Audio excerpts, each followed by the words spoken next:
North east India, 7 बहनों और एक भाई का ये क्षेत्र। यहाँ हरियाली है, बारिश है, नदी है, पहाड़ है। अगर यहाँ सूखा आ जाए तो? नमस्कार, मैं हूं गजो। आज की इस वीडियो में हम जानेंगे कैसे अब अरुणाचल, नागालैंड या यहाँ तक कि मेघालय में भी सूखा यानी ड्रॉट पड़ने का खतरा बढ़ गया है। और अगर सूखा पड़ गया तो आप अंदाजा लगा सकते हैं कैसे फेमाइन का कहर हम पर टूटेगा। हम जानेंगे कैसे नॉर्थ ईस्ट और साउथ वेस्ट मानसून इस क्षेत्र से शिफ्ट हो रहे हैं। मैंने क्लाइमेट चेंज पर एक और वीडियो बनाई थी, पर उस वीडियो में मुझे लोएस्ट व्यूअरशिप मिली, which shows people are least bothered about the issue. They are least concerned. इस बात की गंभीरता को या तो कोई समझ नहीं रहा है, या फिर जानते हुए भी इस पर कोई काम नहीं करना चाह रहा, या फिर इसे everybody's business is nobody's business बनाकर रख रहा है। और तीनों ही सूरतों में पता है ये हमारे लिए खतरा है, हमारे आने वाले नस्ल के लिए, हमारी आने वाली पीढ़ी के लिए खतरा है। शायद हम में से हर किसी को यह लगता है कि हम क्या कर सकते हैं, और शायद इसी कारण आज ये दशा हो गई है कि सूखा हमारे ओर कदम बढ़ा रहा है। The drought is approaching north east India and this is going to be very very serious. तो सूखा कैसे पड़ेगा? क्या आप जानते हैं हमारे यहाँ इतनी बारिश कैसे होती है? हमारे यहाँ इस बारिश को मानसून लाती है। अब यह मानसून हमारे यहाँ बारिश कैसे लाती है, इसे जरा समझते हैं। ये जो आप देख रहे हैं ये वर्ल्ड मैप है। ये नॉर्थ अमेरिका है, ये साउथ अमेरिका है, ये यूरोप है, ये एशिया है, ये अफ्रीका है, ये ऑस्ट्रेलिया है और ये अंटार्कटिका है जो नीचे की तरफ है। हमारा भारत यहां है एशिया में। चले जरा मानसून के मैकेनिज्म को समझते हैं। मानसून दरअसल पूरी दुनिया को असर करती है, पर क्योंकि ये इंडिया में ज्यादा प्रोनाउंस्ड है इसीलिए इसे इंडियन मानसून कहा जाता है। मानसून लैंड सी के हीटिंग कूलिंग कंसेप्ट पर एक आधारित एक थ्योरी है। ये तो हम जानते ही हैं कि अर्थ सन के चारों ओर चक्कर लगाते हैं, जिसे रेवोल्यूशन कहते हैं। इसके अलावा अर्थ अपने एक्सिस पर घूमता भी है, जिसे हम रोटेशन कहते हैं। अब हम जानते हैं रेवोल्यूशन से सीजन्स बनते हैं और रोटेशन से दिन और रात। अब अर्थ सन को पूरी तरह सीधा फेस नहीं करता। The earth is tilted 23.5 degree north, और अपने रेवोल्यूशन और रोटेशन के दौरान ये अपने अलग अलग हिस्से को सन को एक्सपोज करता रहता है।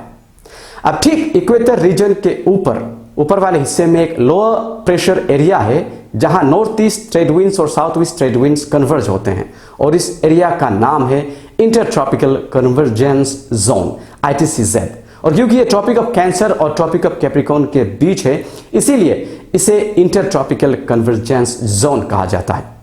ये ITCZ लेकिन स्टेबल नहीं है, मतलब ये depending upon the sun's movement, solar migration north और साउथ शिफ्ट होता रहता है। समर में, दैट इज रफली बिटवीन मई, जून और जुलाई, सन का पोजीशन लगभग ट्रॉपिक ऑफ कैंसर के ऊपर वर्टिकल रहता है, और ITCZ भी नॉर्थ की ओर शिफ्ट हो जाता है। इसी कारण due to the position of the sun, land mass of India is heated up.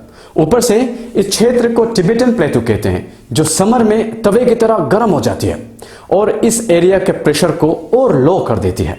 End of course ये जो सी बॉडीज हैं, अरेबियन सी और bay of Bengal, which are actually the parts of the Indian ocean, are also heated up.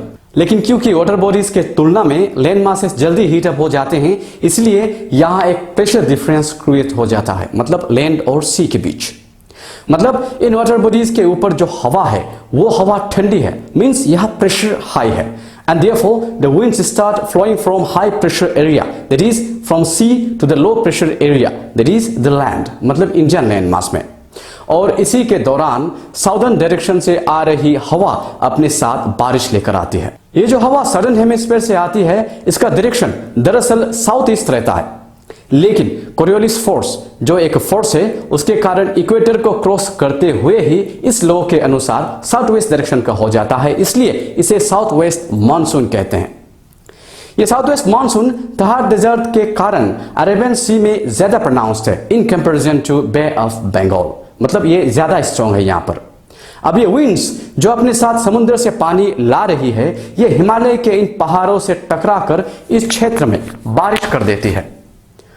अगर और थोड़ा detail में जाए तो यहाँ वेस्टर्न घाट में भी इसी कारण मानसून में बारिश होती है, और केरला इसलिए मानसून के फर्स्ट शावर को रिसीव करती है। मानसून की इंटेंसिटी में जेट स्ट्रीम और साथ में ला नीना और एल नीनो के भी असर होते हैं। सब ट्रॉपिकल जेट स्ट्रीम जो एक अपर हॉट एयर सर्कुलेशन है जो सरफेस हीटिंग के कारण बनता है, इसके असर से भी मानसून की इंटेंसिटी बढ़ती है।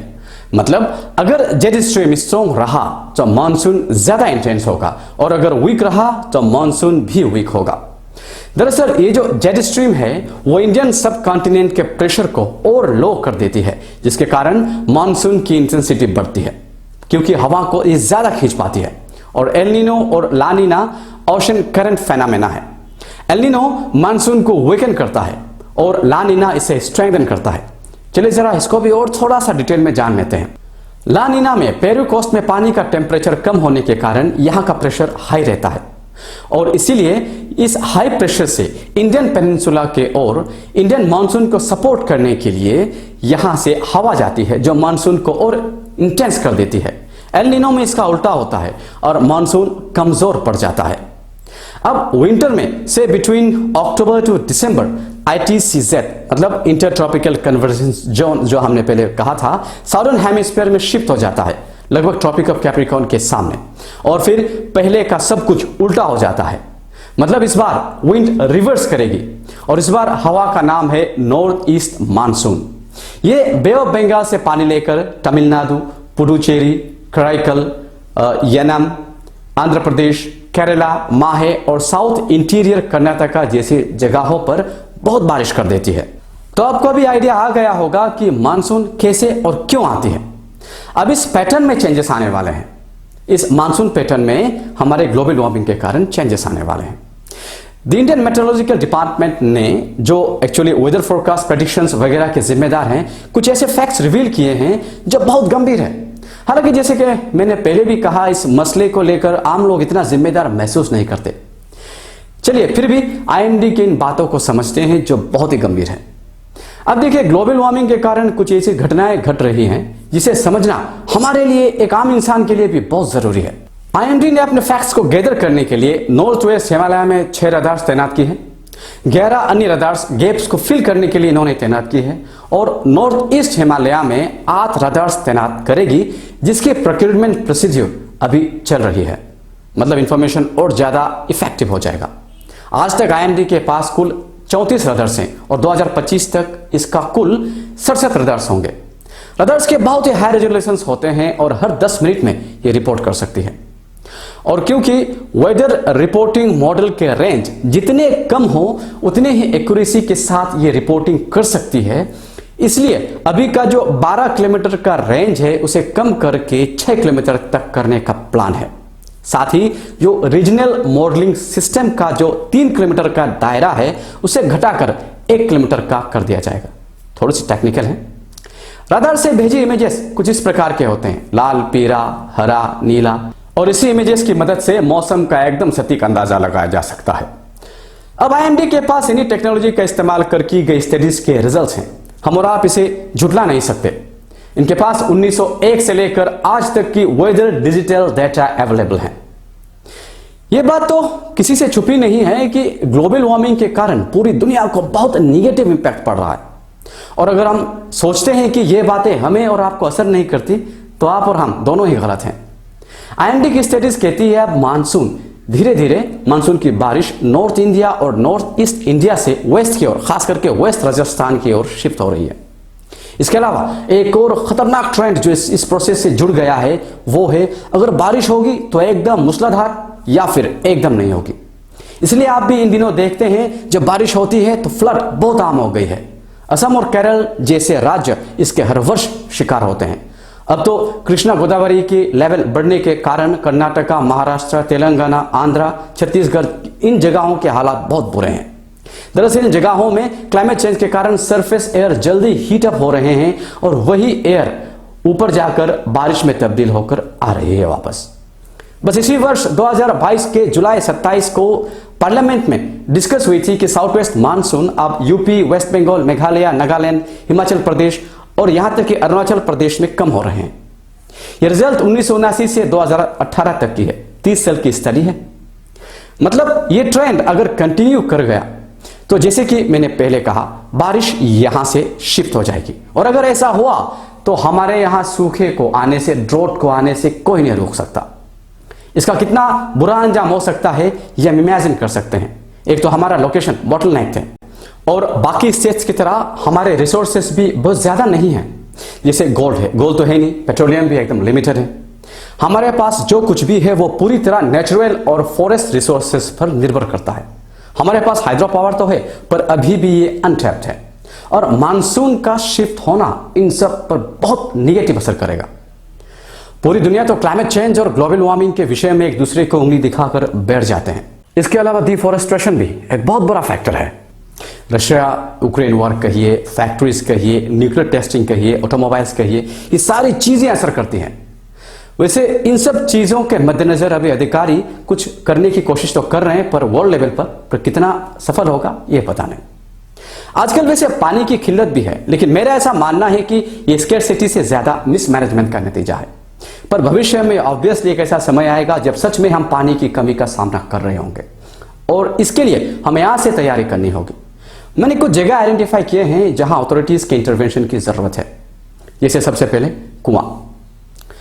अब तक हमारे यहां अंडरग्राउंड वाटर लेवल काफी ऊपर है, मतलब अंडरग्राउंड वाटर लेवल है, बहुत अंडरग्राउंड वाटर है, मतलब बहुत कम ड्रिलिंग पर भी पानी मिल जाता है और इसी कारण लोग जहां जी चाहे कुआं खोद देते हैं। पर ये अंडरग्राउंड वाटर एग्जॉस्टिबल है, कुछ समय बाद ये खत्म हो जाएगा, चाहे जल्दी हो या चाहे बाद में हो। और अगर ये एक बार खत्म हो गया तो इसे रिप्लेनिश करना ऑलमोस्ट इम्पॉसिबल हो जाता है। तो यहां सच में जहां जरूरी ना हो वहां कुएं का होना नेचुरल रिसोर्सेस का मिसयूज है। इस बात के मद्देनजर सेंट्रल ग्राउंड वाटर अथॉरिटी ने भी ग्राउंड वाटर एक्सट्रैक्शन से पहले परमिशन को कंपलसरी कर दिया है। मतलब अगर आपको अभी ग्राउंड वाटर लेने हैं, इसके एक्सट्रैक्शन करने हैं कुआं वगैरह करके, तो आपको पहले परमिशन लेनी होगी। वो यहां नोटिस के लिए भी लागू है।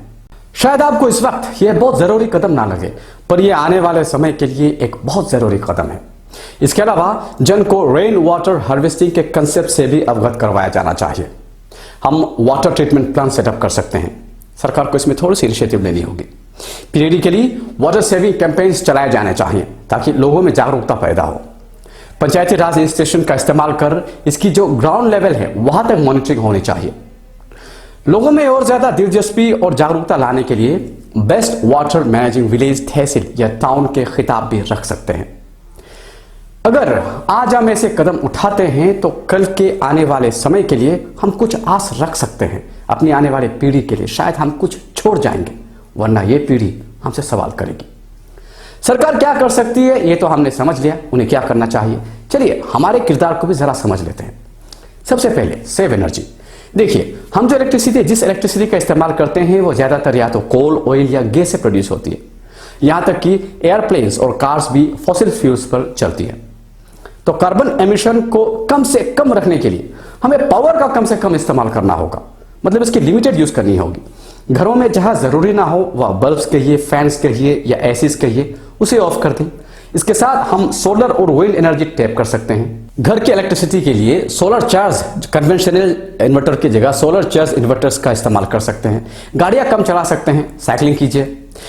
इसके साथ क्योंकि खाने पीने की चीजों के मैन्युफैक्चरिंग में भी एनर्जी इन्वॉल्वमेंट है तो इसे भी वेस्ट ना करें। ज्यादा वेजिटेबल्स खाएं, इको फ्रेंडली प्रोडक्ट्स का इस्तेमाल कर इसका यूज करें और 4R का हमेशा याद रखें, that is reduce, reuse, repair and recycle. साथ ही जंगलों को कटने से बचाएं। और एक चीज आप बेहतरीन कर सकते हो और वो है स्पीक अप। लोगों को कहिए, बताइए, समझाइए मैं अपना हिस्सा कर रहा हूं। तो इससे पहले कि बहुत देर हो जाए हमें इसे दूसरों के समझने के बजाय अपनी जिम्मेदारी मानकर कदम उठाने होंगे। वीडियो का मैसेज अगर आपको सही लगा हो तो लाइक करके शेयर जरूर कर दीजिएगा। जय हिंद।